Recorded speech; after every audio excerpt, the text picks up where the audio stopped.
Well, good evening, everybody. We will start. So, welcome to this seminar of the Anglo-Turkish Kayak Tour. We have an unusual seminar today, a unique one. And so Jack Gatacre is going to talk about his Turkish Kayak Tour in 2022. 1,250 miles. Well, I think the floor is yours, and we look forward very much to hearing more about it. Just got it there. Oh, okay. Got it. Well, first things first, thank you for having me. It's a real pleasure to be able to speak and add for everyone to come as well, family and even some non-family as well. So that's very kind. And to people online as well. So trying to be everywhere at all places. I'll do what I can. Even my girlfriend will hopefully come very soon. So we'll just start. But anyway, as some people have guessed correctly, this finishing picture is Samandağ and Hatay. I finished the tour, and this is the kit being kind of dealt with really, which was very required. So yeah.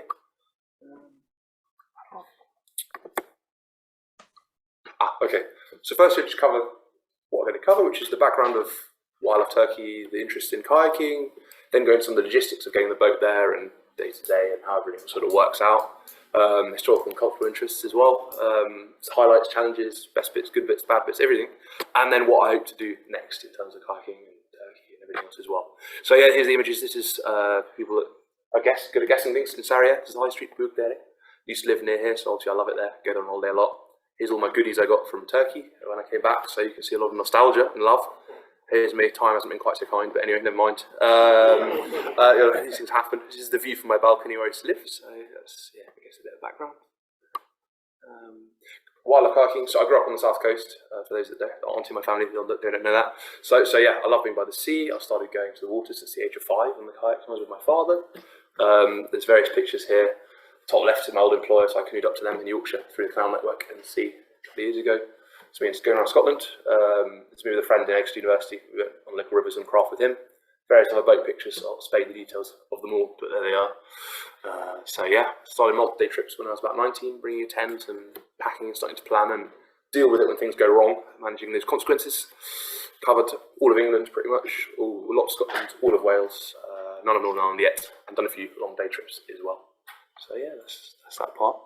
Background, obviously, I moved to Turkey in 2015, which was a real pleasure and the highlight of my life without any exaggeration. The best thing I've ever done, probably the best thing I'll ever do, so I always look back on it fondly. Warm people, everyone knows that.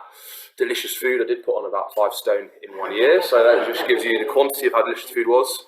Stunning scenery, such variety. I mean, as the right picture shows you, this is the view from the outside of my house. Imagine having this view in your house and be able to do a conventional job easily with a bike commute. You wouldn't get that anywhere else, really, I don't think. Here's me biking to a local, one of the many nice restaurants. This map shows, well, partly my route and partly the 81 counties, as they call them in Turkey. The ones in red are visited at different points, and the ones in orange are still wait for an invitation to visit. So hopefully, in the future, I'll go to those as well. So that's that. Obviously, excitement, great variety of nature, weather's more extreme than we have here, which is exciting. So yeah, the important bit, as you can see from your sheet, the route, 250 miles. I should move this out of the way. Anyway, yeah, because you cannot see. You can minimize this out. Oh, okay. Yeah. I'll do that. I don't see myself. Thank you. So yeah, this is me before, looking particularly portly. It's looking a little less portly and more messy towards the end of the trip, a bit of a before and after. So yeah, you can see all the data there. Basically a summer trip, took 6 weeks or so, with a bit of time off. My parents came to see me. Saw some friends here and there. But yeah, covering a lot of seas, Caledonian, so Black Sea, Marmara through Istanbul, the Aegean, Actonese, which is Mediterranean. The longest distance I did in a day was 53 miles, which is good, it was okay.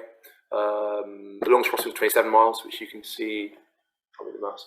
Here, I was on this side, Marmara Irisi, and I just saw the islands. I thought, I'll do the crossing, why not? So that was fun. It was really beautiful to see that emerge out of the dust.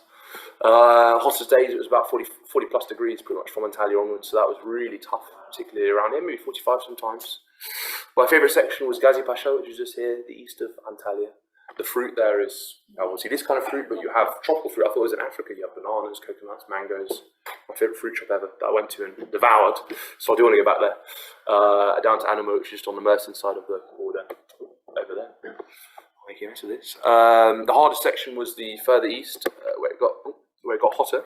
So this part between Mersin and Adana, you can't see now because I've done something funny. there, sorry, this whole section here. There's a 50-mile gap with nothing there. So there's no shops, no restaurants, absolutely nothing. So it was a day and a half. I had to pack a lot of food, a lot of provisions, prepare for it to be remote, prepare for it to be very, very hot as well, shorter daylight. I had to have enough water. I was going through 12 litres a day, plus juices, plus everything. So that was kind of stressful, but to see Gatacre was a very happy moment at that point of the journey. So yeah, daily routine. It wasn't as tough as this every day. This is a bit of an extreme sort of case, but I'd wake up between 4 and 6 o'clock to catch the light.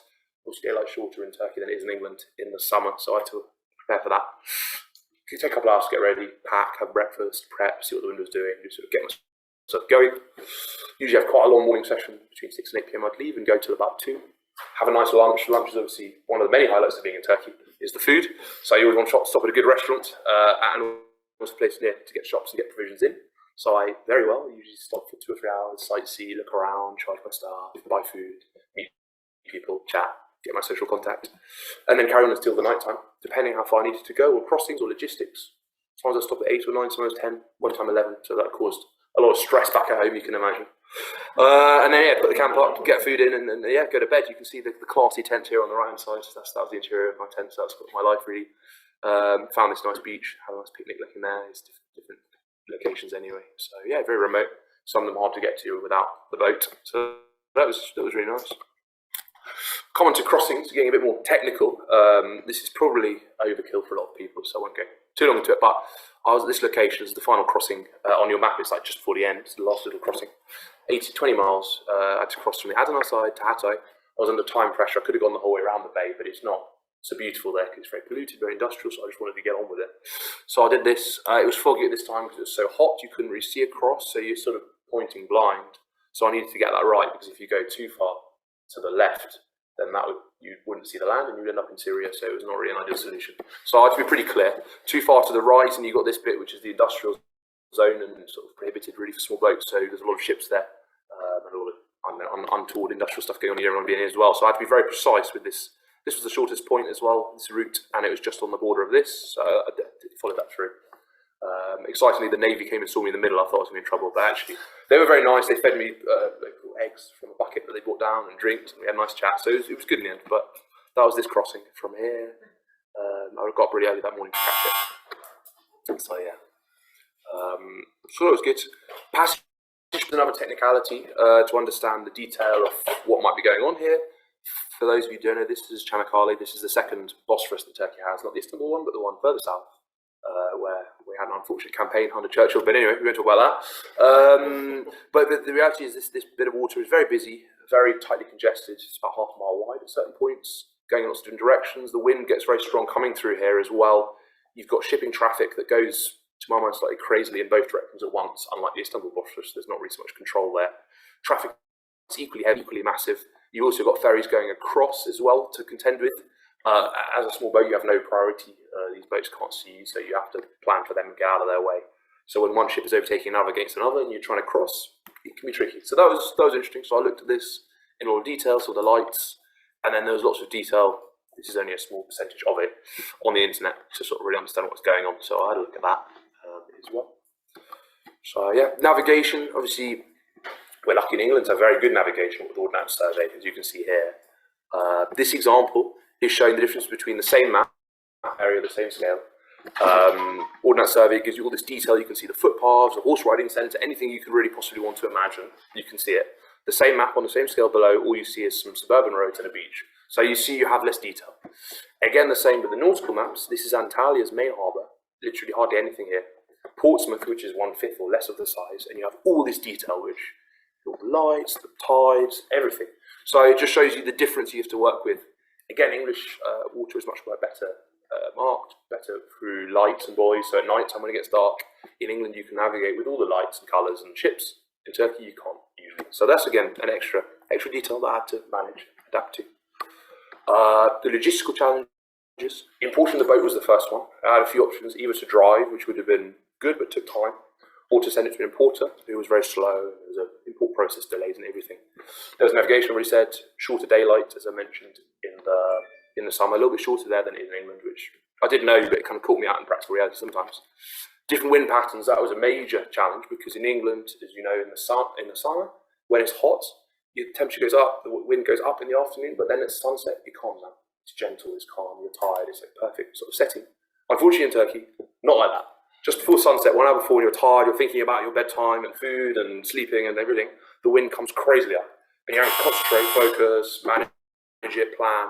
So that's really hard. I got thrown off the boat a few times from that. Extreme heat, I'm not good in the heat. I already find today too hot. I'm sweating slightly. So 45 degrees was very hard.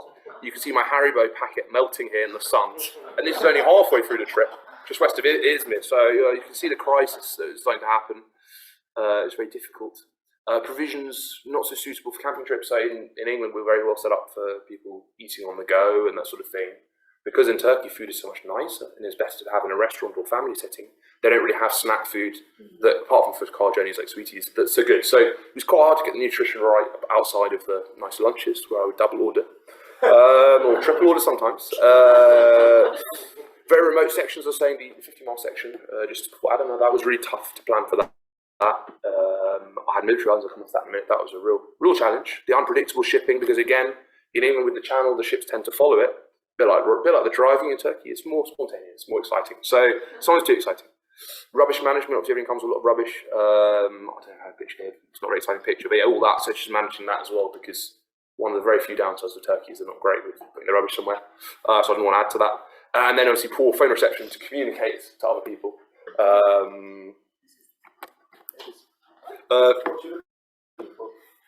Sorry.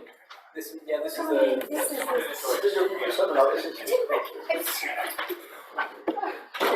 Poor reception. So yeah, I had that challenge. One good thing was this solar thing, so I could charge my phone. Obviously in England you could never rely on that. People are more generous, they're good at doing things for you. I'd find the odd shower sometimes, like through there. I was able to shower, which was really nice at this particular little mini fountain by the sea, so that was luxurious for me. How's it better than England? Better than England in many ways. Obviously, nicer weather. It's never cold. In England, you have to debate whether to take a wetsuit, whether to take splash jackets, what to sort of take. In Turkey, never nothing. Just trunks, t-shirt. That's more than plenty. Water's always warm, so you're never going to get accumulated coldness like you again do in England. Good solar charger. Obviously, the hospitality is a million times better. To give you an example, in England, if you camp outside someone's house, they're likely to call the police. In Turkey, the story is very different. You just camp by them, you knock on the door and say, I'm so sorry I'm interrupting your view and your summer holiday house and stuff. Is it all right if I just camp here or I'll be off in the morning? And they say, yes, of course, please come for dinner, please have drinks with us, please have some fruit, etc., etc. Please stay another night. It's an extreme reverse. It's very, very happy making. One of the reasons I love Turkey. So what else? No tide, so that's really good. In England, the tide can be very aggressive, particularly at headlands. It can move at 5 or 6 miles an hour, so faster than I can move. So you have to be really careful, and if the tide against wind comes, it's pretty dangerous. You don't have that in Turkey, there's no tide. So easy navigation, less planning, camping certainty, because again in England you can find the most beautiful beach ever. You put your stuff there, 1 hour later you hear the water coming up and up, and then you're in trouble. You regret it. So in Turkey there's not that risk as well, so you can camp right by the water. It's really pretty, it's really easy, less moving of kit. Minimum risk of theft, because people steal less there, I think. Don't really know, maybe not. But food's obviously a lot better. The shops are better, it's more convenient to sort of get stuff. The shops are right by the sea, you can walk in, they don't mind you being salty. Obviously a lot cheaper, so that's good over a long amount of time. And it's massively better hospitality, so that's really, really nice. Here's a few eccentricities, the Çanakkale sign, here's me parking somewhere, crossing some ships, some mud wrestling at the bottom as well, and different types of fish. So yeah, that was in Selim Pasha, so I didn't have time to visit. I carried on, you know. So yeah, that was campsites. I won't go through each single campsite, but you can see that they did vary. The far right, this is Istanbul, near Florida, so it wasn't ideal. I had to camp there because of some delays. Sometimes you'd camp in weird slipways like this in Kuşadası, the back end of somewhere. Sometimes quite muddy places, the Ceyhan River in Adana, so it's very mossy, but also a lot of rubbish just left there, unfortunately. Sometimes you get to camp on private beaches, which is nice. Sometimes you get to meet really nice people. They hosted me for dinner, for breakfast, and everything. They're just camping there. So it really varies. And again, some beautiful spots, beautiful lights. So it's a real mixture. Boys Child, that was one of my favourites, crossed over there. So it's a different spot.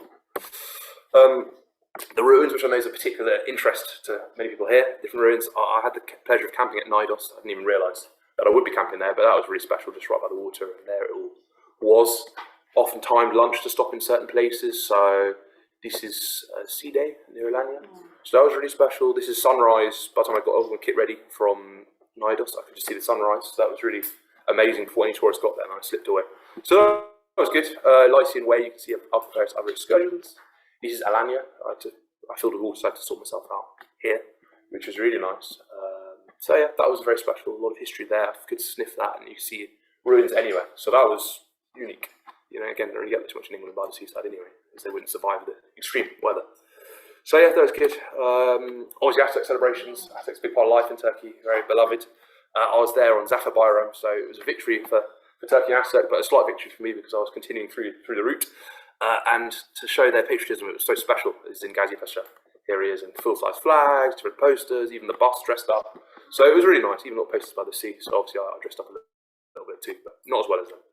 So yeah, more details of Aztec. It's obviously a loved figure to people that don't know Turkey as well, which is probably nobody. But anyway, he's advertising driving, he's in a nice top hat, he's on paintings, he's in restaurants, he's on rugs, everywhere. I was given this present by some people. Here he is.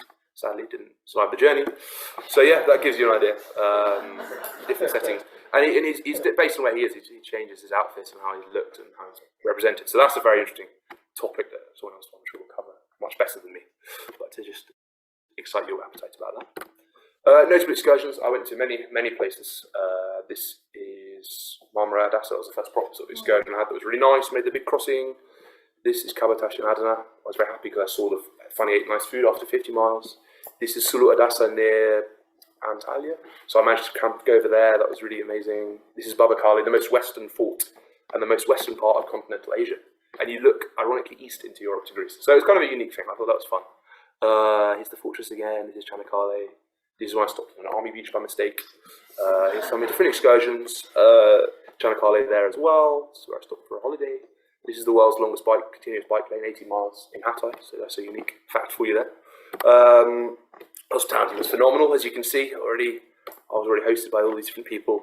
This Uga family that hosted me with all the stuff they made for me, especially fishermen in Çanakkale here. My old wife from my old job, given this little present. I was put on a yacht for a while, people looked after me. My old friend who farms figs was here. This boat looked after me, these people looked after me, everybody. So this is all the examples, there's even more to mention. So yeah, that was good. A lot of food en route. I won't cover every single dish. I didn't do a restaurant section, but that would have been another one. But you can just see just how nice the food is. You can see one can easily put on a few stone a minute. In Turkey, particular favourites is a restaurant in Hatay. I love Hatay. Different sorts of food, fresh fruit, everything. So it's just heaven to eat there. Obviously, there's lots of other things. So that was good. Local fruit. I love fruit. This is Gazi Pasha. This is the local banana man. I think their grandpa of the shop. So I thought it was quite fun to capture that. Figs, different fruits came at different times, different regions. So it was really special to see prickly pears, desert cocktail they call them there. To have passion fruit from Turkey. That was really amazing. Dragon fruit, mangoes, peaches, bananas. I thought I was in Africa, but obviously I wasn't. So that was good. The agriculture, just to show you such a variety. You have such variety. You have up in the northwest towards the Bulgarian border, blackberries, black currants, quite English style fruits. And then down south you have dates almost, you have figs, you have apricots, prickly pears, bananas. Such a variety. So again, just to show people, because it was so beautiful, such beautiful nature, even like this. Don't know what this plant is, climbing up this palm tree for 50 foot, but it's an example. Again, lunch spots, many places. This is one of the most beautiful places I went to. This was near Mersin, but just out on the peninsula. I forgot what it's called. It goes miles out. So yeah, different restaurants I'd go to, different settings, different timings. Sometimes very remote, sometimes very busy, like Kizkalesi. Just varied really. Saw a bit of history. Bought the towel that I already wanted to buy, which I wanted for years. So that's there. So that was good. Many highlights. Obviously the tropical fruit and the food that I always often mention. Appearing on local media in Alanya, so that was here. They managed to capture me. They thought I was from Scotland, but I wasn't too insulted anyway. It was all right. I was a bit insulted, but it's fine. Yeah, I thought I was from England. Anyway, couldn't even ask banana trees. That's just a unique experience. It's only 30 or 40 miles of coast that has banana trees growing right now in Turkey anyway. So that was crazy, really. Camping next to all the different antique cities, the ancient cities. My family coming to Bosburn to visit me, that was very sweet of them. So that was really nice to show them Turkey again. And get my mother excited about it as well. So that was a real treat. Show her some of the nice parts. Watching places drift into view, because when you drive it's just very quick and abrupt, but to see it come slowly and you get there, it's very special. Not rush everything like normal. Experience different conditions, different geographies, different cultures. Again, it changes so much each place, each day. You do about 50 miles a day and every day is very different. Getting through the remote bit, as I said, meeting the Navy, I said about that. And it's a multi-year dream. When I was living there, I thought, I want to canoe around and through Turkey. So to achieve that was really good. I was very happy about that. Very lucky. Most challenging moments, there were quite a lot of moments. I apologise, this is a very ugly picture, but I got caught by my belly in the heat and the plastic, and this got really, really bad. I was in pharmacies every day. But anyway, we move on from that. But that was quite uncomfortable sleeping, so that got really bad. It's kind of recovered now. The other worst one was being arrested by the military. I camped on this island, Jack Gatacre, it's near Marmaris. I didn't realise it was a military island. I just darted across there, got dark, found the only little cove. I was like, oh, brilliant, got the cove, tent up, bed, eating, sleeping. And suddenly I see all these lights. This isn't ideal. Hold away.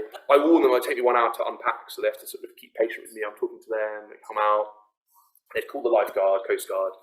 In England, the Coast Guard is like a friendly figure. In Turkey, it's one of the few institutions that's less friendly. So they were pretty abrupt. They just took me back to Marmaris. I was with them till 4 a.m. They were trying to sort of arrest me. You had to talk to them, manage them, you communicate with all of them.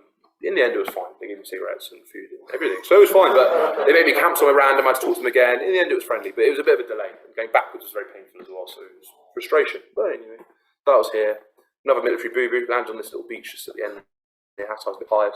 I had to explain myself. But actually, this guy and I are great friends. We still text now. He's in Syria at the moment, fighting. But he gave me nice food. He got me sandwiches and everything, and he just wanted me to stay forever and ever. Eventually, I had to go. The other real tough one was actually, as I said, about the wind picking up at the wrong times. This is the north side of Cheshire, which is probably one of the worst parts of Turkey for wind. I got caught in. This doesn't look that stormy, really, but it shows whatever. But it was all stormier than this. I got thrown in, couldn't get out. VHF radio wasn't working because people don't really follow VHF protocol as much as they do over here. So nobody rescued me, so I was okay, sort myself out. Wasn't near anything, so I had to camp on this beach, which is horrendous because of all the rocks, trying to get the boat off. The boat was heavy, trying to get myself there, trying to pull everything out, sleep on this little rock bit, tell everybody in England, oh yeah, I'm having a really nice night, it's really pretty here. Before I could get to the next place and just push off, hoping these waves calm down, because to get off the shore is even harder than getting on. Luckily, it was okay, I got away with it, so that was good. The other one being a Greek ship trying to chase me. I was trying to cut the corner from Turgut Reis in Bodrum over to Knidos, and it's basically quicker to just go next to Greece. So I did that sneakily, and I was coming back into Turkey. I was like, that's good, get out of Greece, that's good. And unfortunately, the ship was trying to mow me down and follow me with lights and scream at me, so it was stressful, but I got out of the way. What next? This is the final slide you'll be glad to hear. I want to do the Caribbean, which is the Black Sea coast, hopefully this year after the MBA that I finished in Warwick. Here are some pictures of the Black Sea coast in Inyarda, which is by the Bulgarian border. I hope to have started from here, but there were logistical delays, so now this year hopefully I'll start from there and go towards Rize in Georgia. So that's everything. Thank you very much. If you have questions, please, I'll be delighted.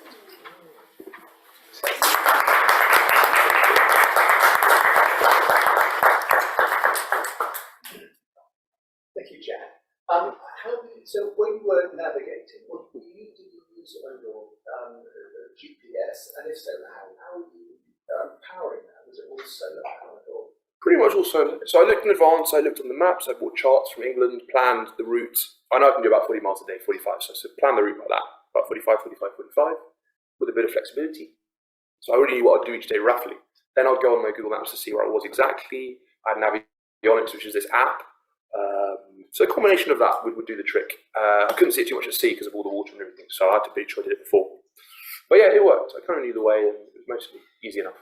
I'll stop every so often to recheck if I needed to go and have a break. If I could ask, firstly, thank you very much for that fantastic seminar presentation. Oh, you're welcome. Fantastic to hear. Did you ever find, because of course, travelling to Turkey, one of the things you're taken back by is the hospitality. Yes. Did you ever find that it was difficult to manage that hospitality in the context of you taking on such a massive physical venture? I.e., you sort of get to the end of the day and think, I need to get sleep now because I'm physically exhausted, but then you're immediately offered more hospitality and more. Sort of, how did you manage? Yeah, no, you're absolutely right. You have to explain that, and I think for a lot of people there, people don't really do this as much there as they do in England.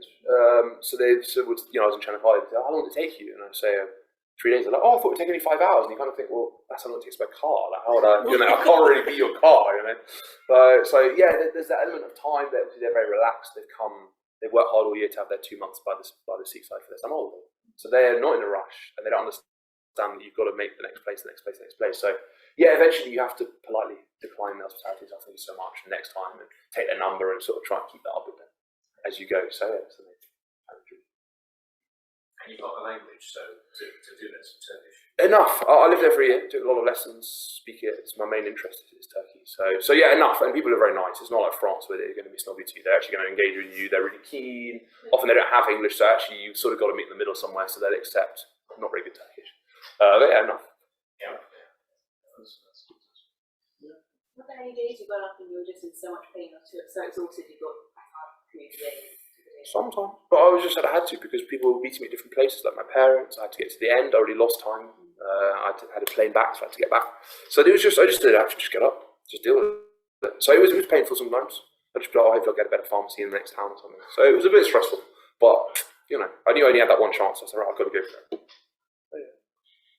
Jack, was there any nights where you didn't make it in time to kind of call home or anything like that? I mean, I know you Sometimes. Mother management is obviously always the hard part of these trips, dare I say it. Communication to home. My mother's obviously very, very lovely. But yeah, so sometimes you'd land somewhere with no reception. So you'd be quite tired. You'd be like, right, it's got to 11 o'clock, 12 o'clock, we're back in 5 hours.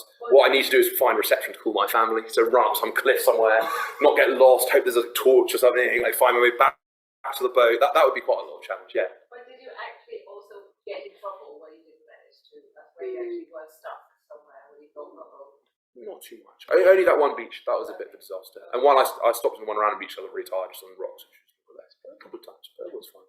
There was no one threatening to call the Coast Guard if we didn't. No, luckily not. No, it was alright, I didn't want to have them again. But yeah, so it was fine. Was there ever did you ever feel threatened by the wildlife more than by any? No, I got very lucky because I didn't realise that I've got some Turkish friends in my course, and they're saying, oh, the scorpions, there's this. I didn't get any of it, I was so lucky. So I was a bit naive, but I just thought it'd be fine, because in England it's fine, so I just went like that, but it could have been bad. Not really. and see, there's no doubt. Not really, maybe, but I saw dolphins, which was really nice. I saw some turtles and stuff in places, just going up and down, and because I was far out sometimes, cut in the corner, they would be comfortable with me. I was not a motor, so they just sort of followed me around, and it was very special. So, yeah. Did you meet any other kayakers on the way? Not really. I mean, very local. They do a little thing from where they were staying, like holiday, but not really, not beyond a mile or something. So, Has this been done before? Do you know? apparently, it might have been done once or twice, but I think it's quite a big trip, and people there do it less than here. So, I mean, a lot of people have been around the whole of Britain, for example, maybe 50 to 100, but there, I don't think so many. So it's unique. On that, actually, was in your conversations with people and sort of explaining the story of, oh yeah, I'm coming from here to here, I'm doing this. Yeah. What was the general attitude of people to you saying you were undertaking that trip? Did it resonate with some people? Was it sort of more confusion? Complete confusion. Yeah. Like being an alien landing on the moon, you know? They're just like, what's going on? They see the boat, it's a bit weird. And you pull out of it. They're kind of confused. And sometimes they want to talk to you, obviously they want to talk to you, which is really nice, you chat to them and stuff. But they don't really get it. They're like, why are you doing that? Like, where are you going? How does it take you? They just don't get into the details. But they're impressed how far you come. They're like, what? You come all the way here? Like, especially some of the more remote places in like Mersin or something, which are a bit out of the way, they were sort of surprised. Yeah, to see someone, coming there. What was the answer you gave when they asked why? Just I love their country. There's never anything that badly in Turkey, is it? Anything patriotic to their country. Did you wear that tie as well? Not kidding. But I did have a Turkey t-shirt to wear, so that was useful for diplomacy sometimes. Talking to them. Yeah, that with a boat, don't you? Well, that'd be ideal. Just that'd be nice. They'd like that. Oh, I didn't get that. Yeah. So no Turkish canoe union then? No Turkish No, I didn't really find one. I found one guy who was at the university in Fatih who did canoe, but not really beyond that. I didn't really look. I just was like, right, this canoe.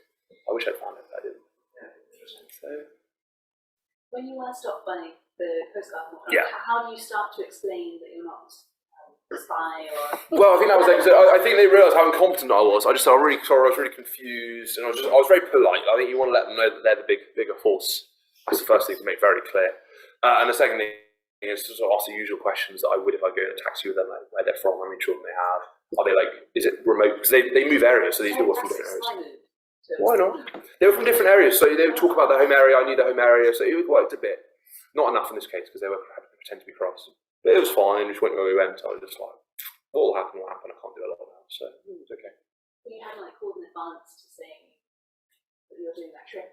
No. You can't sort of point to a reference of that. No, they wouldn't really care. I don't think so. I didn't tell them that. So you didn't know that island was a military island. the maps did not indicate that, right? It was an No. innocent mistake. Yeah, genuinely, yeah. So they I think they realised that in the end. They just realised this was madness, you know. And then they said, but there we go. This was last year? Last year, yeah, 2022, Yeah. summertime. So, did you see any? I mean, I would have expected there to be sort of a refugee crisis between Greece and Turkey, and some potential problems there with people looking for. Well, that's why the border was a bit funny, and I did get that exposure when I had this sort of dealt with the Coast Guard. There were 53 of them that had been caught off a boat. I think what the Greeks do is the Greeks just hold the ships and hope they drown, or send them back to Turkey. The Turks are a bit nicer and pick them up and look after them and bring them back to Turkey and feed them, and you know, are actually very good to them. But obviously under a lot of pressure. So, for example, in this Coast Guard place, there was I think 53 or so of them, but they were sleeping outside, you know, because there wasn't space inside there, so they're just sleeping in quite uncomfortable conditions. I felt quite sorry for them, sleeping on the tarmac, where they've been given restricted food. But you know, it's better than what the Greeks offered them. So, Yeah, I came across a guy who, ex-military, who sought to canoe from France to the Black Sea, and then he wanted to cut down into the Mediterranean to come home. oh, okay. But he got himself into trouble because he took, which is the river that runs between Greece and Turkey in Europe. He tried to take that route, which was Not good idea. Yeah. Worst route to take, yeah. I can't think, what is the name of the river? It's not Varda, is it? No, it's not Varda. Varda is in Bulgaria. Anyway, he got his Dicle, confiscated. was it? He was there at the wrong time. Marriage, yes. Yeah. It is marriage. So it has a Greek name, for that section. Balovas. But it's an impressive journey. Thank you very much. I'd like some questions on Zoom. Oh, that's true. That's a good point. Thank you very much. Do I have any? Let's see. Oh, It's complimentary, all complimentary, so no questions. thank you so There much. was a question. But if there are any questions on the Zoom, What was it? please, Oh, the kayak you choose. Ah, okay. So Ruth, yeah. So it's a Taran. It's a brand of kayak. I got it second hand off someone who'd been around Japan on it, so it was quite a cool story. Bought it in lockdown and snuck it back over from Cornwall at that time. I got it some small customizations. I'm very tall. I'm 6'5", 6'7" maybe. So I needed a bit more in the seat. So I pulled the seat backwards. So I got it restored that way. I put a sail on the front, which helped with a bit of speed, but it did break on day 3, so it wasn't too useful on this tour. And they don't have the same dockyard that we have in England, so you couldn't really get it fixed. Commercial sale we should avoid. I don't know, the brand was okay, just it's ropes and things. But it's 18 foot long, the boat, so it's got a lot of space to store everything, which again is vital because you have a lot to bring over the time, with a lot of different kit for different conditions, a lot of food to bring, a lot of water and drink. So yeah, it's really good for storage. It's fast, it's quite tippy, but it's fast. It's versatile. It's quite robust considering what I put it through. So it's a really good boat. So that's GRP or Basket? GRP. Yeah.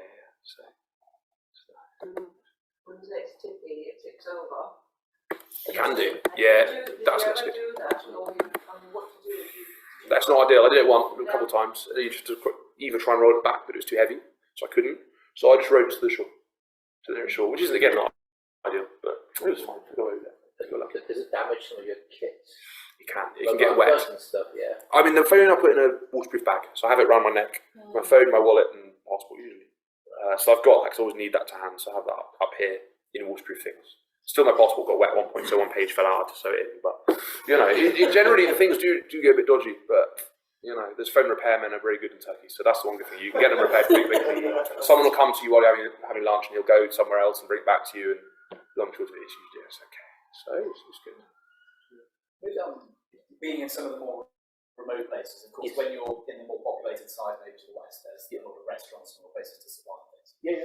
When you were in slightly more remote settlements and people were being very hospitable, but I presume you were to an extent reliant on that. Yes. Did you ever think there was a little bit of an ethical question with relying on people's generosity and sort of hoping that they would be able to support you?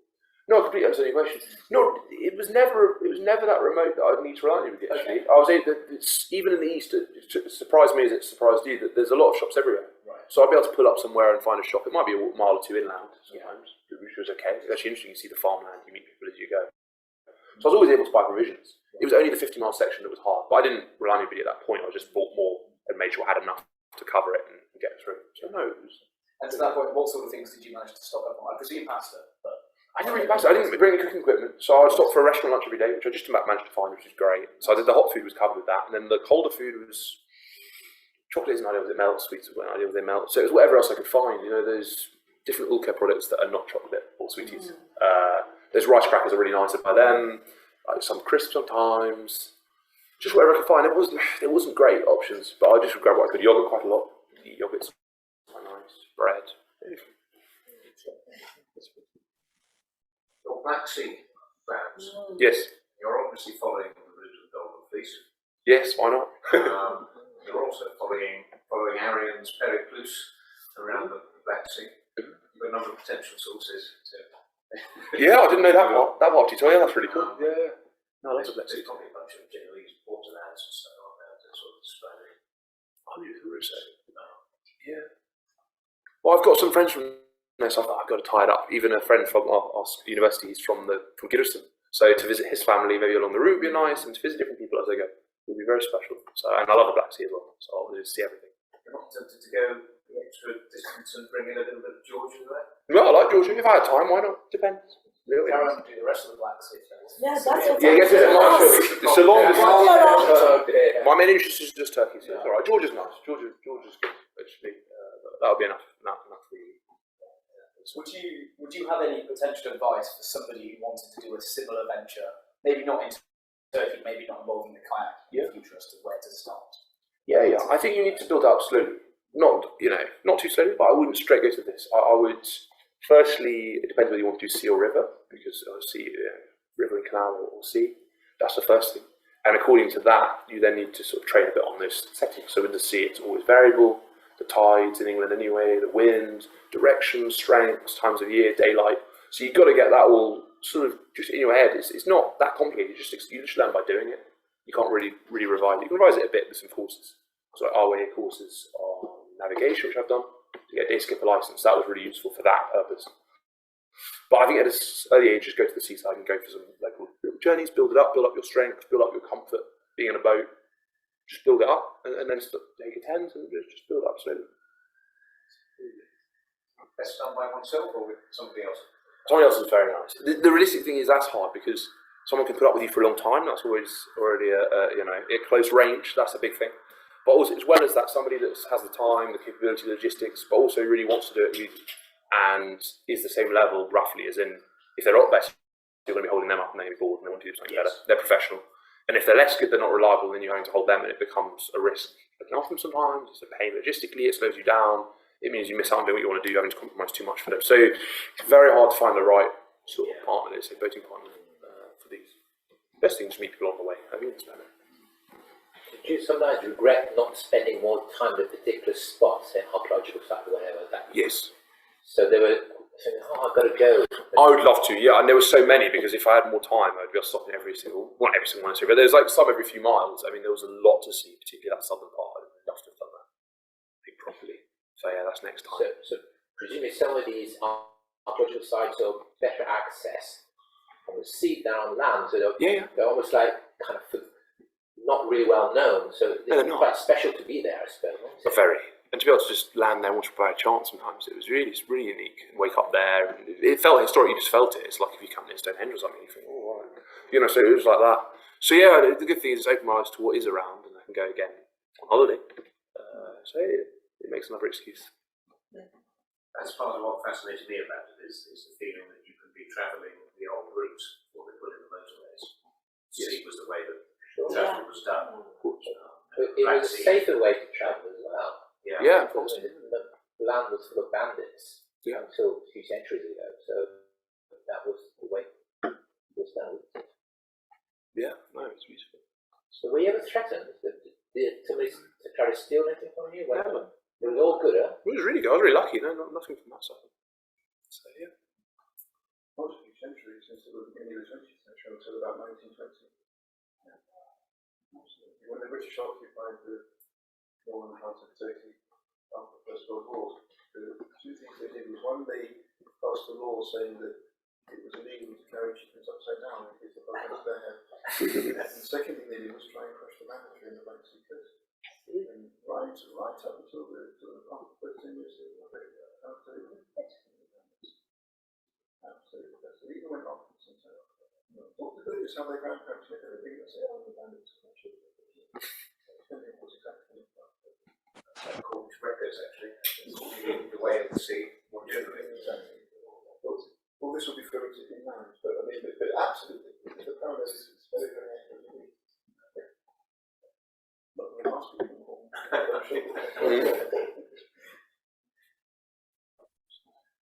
Where's next, Jen? Black Sea coast. Black Sea, that's one on the top, yeah. Which is more challenging. You've got stronger winds. It's a bit more most times. But I really want to do that. How long are you planning for it to take?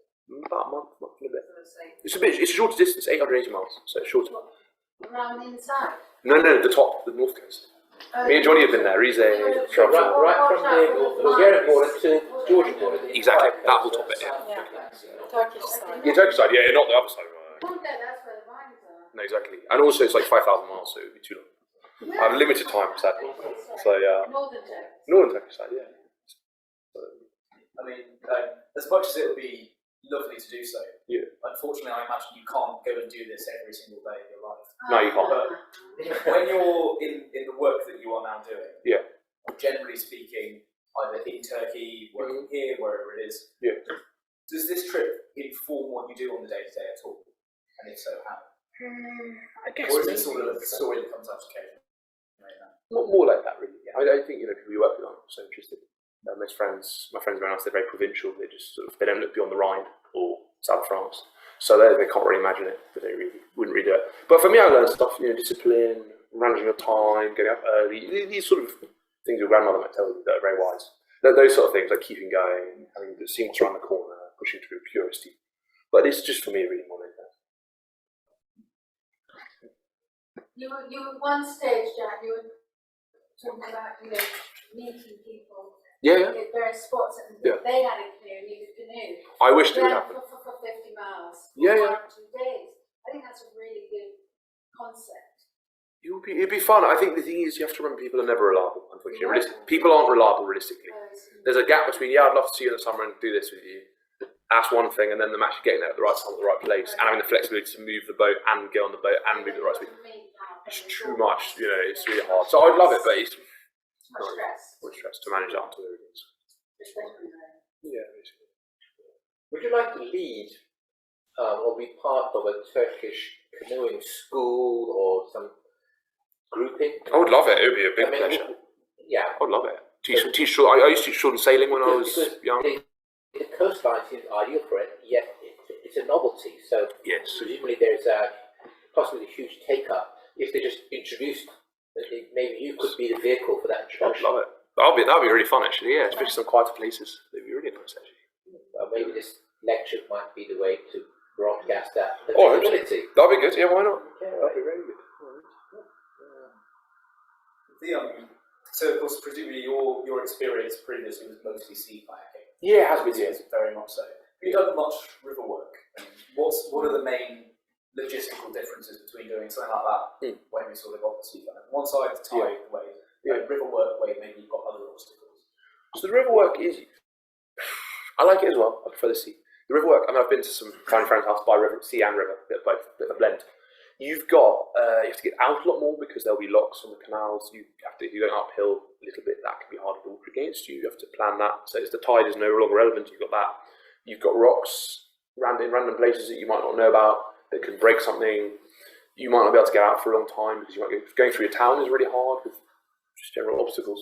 So it's different. Again, there's white water, which is really fast, but I've not done white water. I'd like to. I've done little white water a bit, really informally, let's say. So it's different. I think we have got a question there. Oh, Yes. where are some other places you visited? Oh, well, so Çanakkale was very special. Marmara Adası, the islands that I was mentioning. Sulu Adası, Demre, where Father Christmas came from. That was a unique thing to have had lunch there. Mersin, I enjoyed parts of Mersin.